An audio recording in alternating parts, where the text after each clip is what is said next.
guys, so I just finished making a card for one of my challenges that I entered.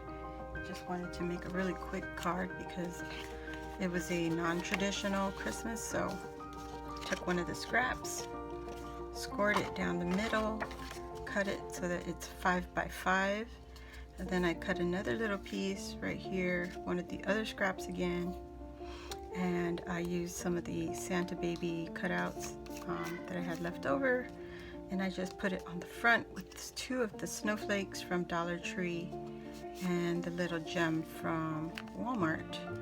So that is it for my card. I have to just write a little note and put it in my box and send it on its way.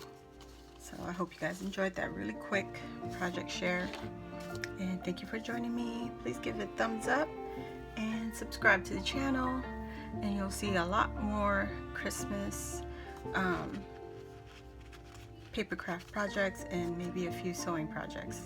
So thank you for joining me again, and I'll see you on the next video. Bye.